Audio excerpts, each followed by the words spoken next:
cliquant sur le menu Charge consolidée puis Charge consolidée multiprojet, on accède à une fenêtre permettant de visualiser la disponibilité et la charge de tout le monde sur tous les projets.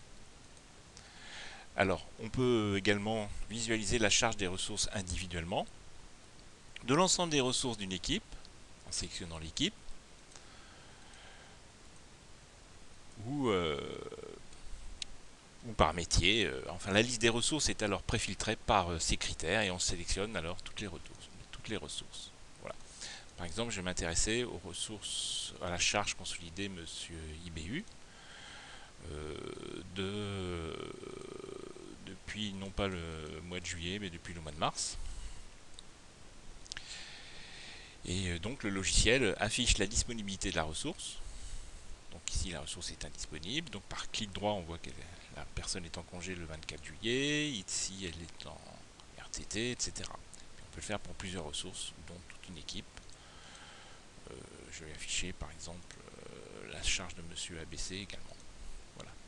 Donc on voit dans la zone supérieure la disponibilité et la charge de la ressource, avec la date du jour ici.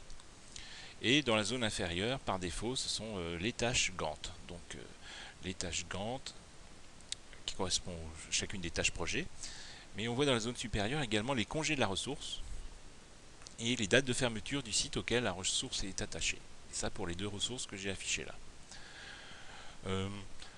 On a également la possibilité de ne sélectionner que soit les tâches récapitulatives sur lesquelles les gens travaillent, soit que les absences.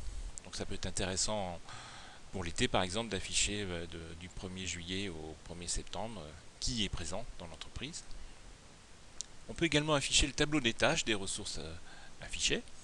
Donc là c'est intéressant parce que pour chacune des ressources, les gens dans ce tableau savent qu'ils doivent travailler sur tel projet, qu'ils sont affectés à 10% sur telle tâche, que la quantité de travail prévue c'est tant d'heures, que le travail alloué par ressource c'est tant d'heures, que la tâche démarre de telle date à telle date, qu'elle peut avoir une contrainte de date de fin maximum, et que le degré d'avancement, eh bien, on en est là, et que la tâche serait terminée ici avec une date de fin.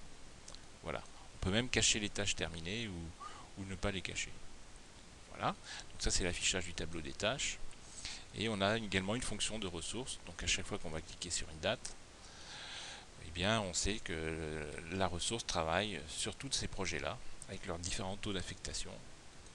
Ici, dans cette zone-là, la personne est en congé, etc. etc. Donc, l'avantage de cette vue, c'est qu'on affiche la charge consolidée sur tous les projets. On peut finalement voir ici que la ressource est en surcharge. Alors, par clic droit, effectivement, la ressource est à 210%. Donc, c'est finalement depuis cette vue-là qu'on va pouvoir faire du lissage de charge.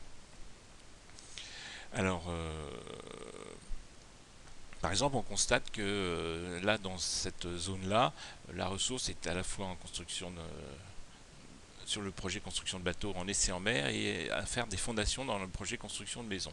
Donc, on décide typiquement de décaler que la priorité c'est la construction de la maison. Donc, on va décaler la tâche de construction du bateau.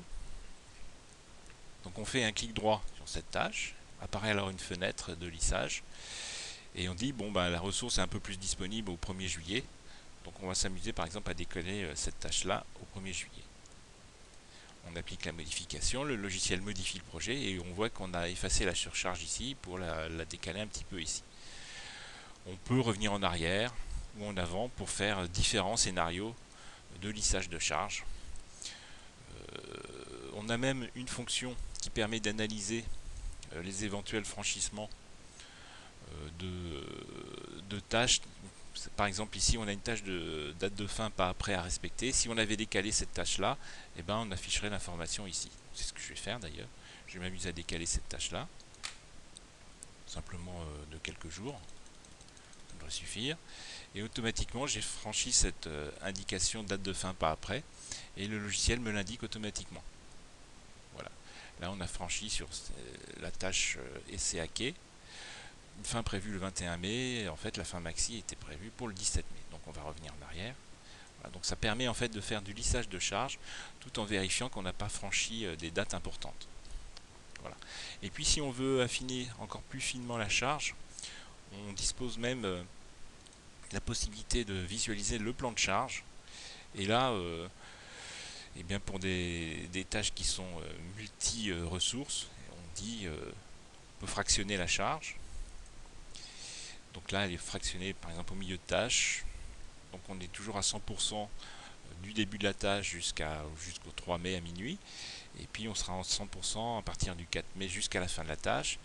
Et donc si on veut que la ressource soit moins chargée, donc là c'était une tâche de construction des essais à quai ici. Alors je vais prendre plutôt une autre tâche, je vais plutôt cliquer sur cette tâche de construction de maison ou de bateau. Donc on va plutôt dire qu'on va arrêter la tâche des essais en mer du 10 juin et puis la reprendre un petit peu plus tard le 1er juillet par exemple. Donc à ce moment-là, on clique sur la tâche. On va clic droit, les essais en mer. On va fractionner cette tâche. En la sélectionnant, on fractionne. Et on dit on va être à 100% jusqu'au, on a dit, le 10 juin. Donc je vais changer la tâche, 10.06. Et puis, on va dire qu'à partir du 10 juin, du 11 donc, eh bien on met la ressource plutôt à 50% par exemple. Voilà. Donc le logiciel met à jour la charge et il la décale un petit peu plus tard. Voilà. Puis donc si ça ne convient pas, on peut revenir en arrière. Voilà. Donc on a une possibilité de lissage de charge plus puissante. On peut également faire une interruption sur la tâche. Donc typiquement interrompre la tâche des essais en mer du 10 au 1er juillet. Et la faire reprendre le 1er juillet, c'est-à-dire au moment où on aura terminé la construction de la maison. Donc, du 10 juin, avec reprise le 1er juillet. Voilà. Priorité, construction de maison. C'est vraiment un exemple, on valide. Voilà.